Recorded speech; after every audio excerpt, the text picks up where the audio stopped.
So I said I was going to do a video series based on, let's put the time span on from the release of Infinite Warfare to now.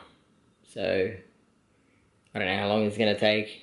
It might take a while. So I thought I'd sit down, get a bit comfortable, and bring you on the roller coaster that has been Infinite Warfare. So let's start off from the very beginning.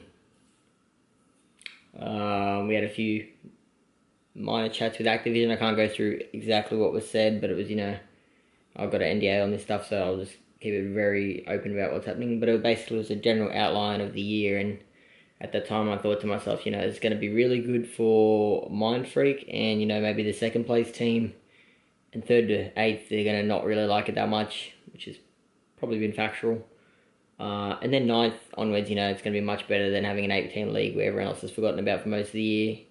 And 15 plus still got a pretty crap end of the stick, but that's going to be such as life. I think probably for the rest of Call of Duty history, I guess.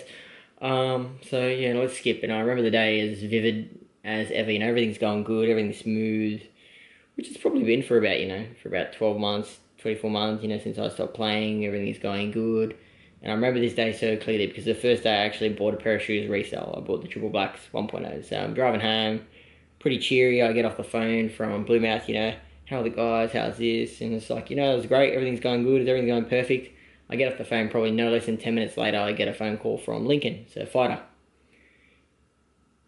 Sorry, I get a message from him. He goes, oh, we need to talk. And I was like, oh, okay, cool, I just thought, it might be something random. Call him. It's like, what do we need to talk about? It's like, oh, let's talk when you get home. And I was like, no, what do we need to talk about? So he basically stated that an org had interest in him,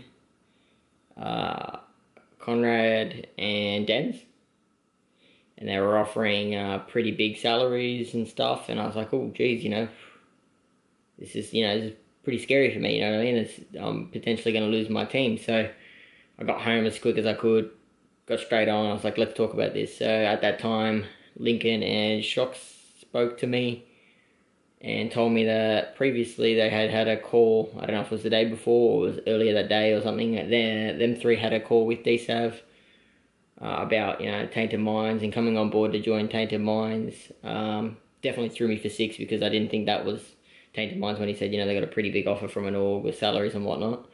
A whole lot of stuff was mentioned. Turtle Beach, playing with Optic and FaZe in Turtle Beach and stuff. Big salaries to the point of $350 a week, which roughly was about $17K a year for the three players to go over and play with Damage. At the time, it was kind of odd because the team roster that Tainted had was like Eminence, Killer Pie, Backerbeck, and Excite, or maybe Excite got dropped at that point or something, I'm not too sure.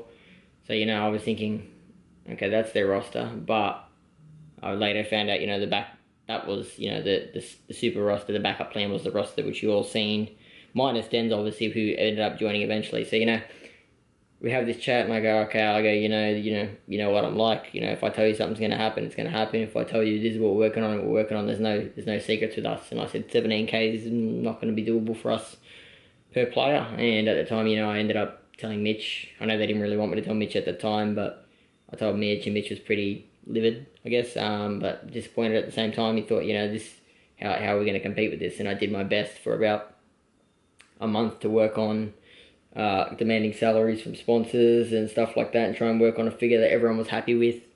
And in exchange for that figure, I'd want a certain amount of content and requirements to hit that figure, to pay for that money, which would have been incredibly hard to do. But if I said I would do it, it would happen.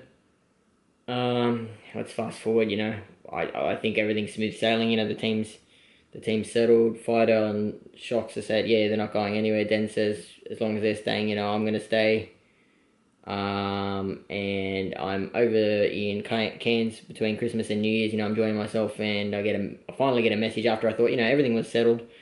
I was like, hey, can we talk? Or, I've made a decision. And I was like, yeah. And I was like, you can just tell me, man, don't be worried, we've known each other for so long, let's make it casual.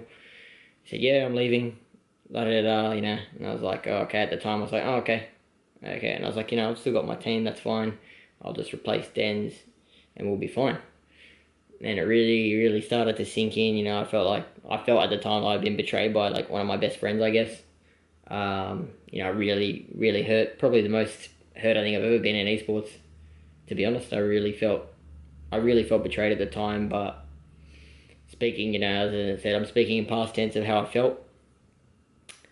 Um, you know, yeah, I just really felt, you know, disappointed, upset. I felt like Denz had been, you know, conned, I guess. That was the most disappointing part for me, especially like looking back in hindsight now. He never got his salary he was promised. You know, this is all what I'd been told, you know, so he never got that $17,000 in salaries. You know, it wouldn't have been 17, it would have been weekly summons, but he didn't get any money anyway. And, you know, after all this, you know, I ended up having to you know, we had to search for another player at the time, and the people on the list was Zeus, Swiftazor, because he was the one that got dropped from that roster, and I think Sight as well. So we weighed up the options. The first person we hit up was Zeus because we thought, you know, if they're going to take our player, we'll take theirs. And Zeus has always been, you know, someone that really wanted to come on board with Mindfreak, and then he kind of, you know, flipped the script. And one day I was talking to him, oh yeah, we're talking about shoes and that, and the next day, you know, I've got the upper hand on you. So that really all changed for us, and you know, that was a big shock. You know, people that you considered, you know, your really close friends at the time, to do something like to sort of change in you, but you know, all three in love awards all over now. So yeah, he said no. Swifters all they ran scrims one night, but I don't think, you know, I think Kanan's a great player, and obviously he's in Earth Black now, but I don't think he was the right player for our team. Our guys are a bit aggressive in that, and you know, Cody came in. Lo and behold, the rest is history. It worked out for us. But yeah, at the time, you know, things were looking really grim.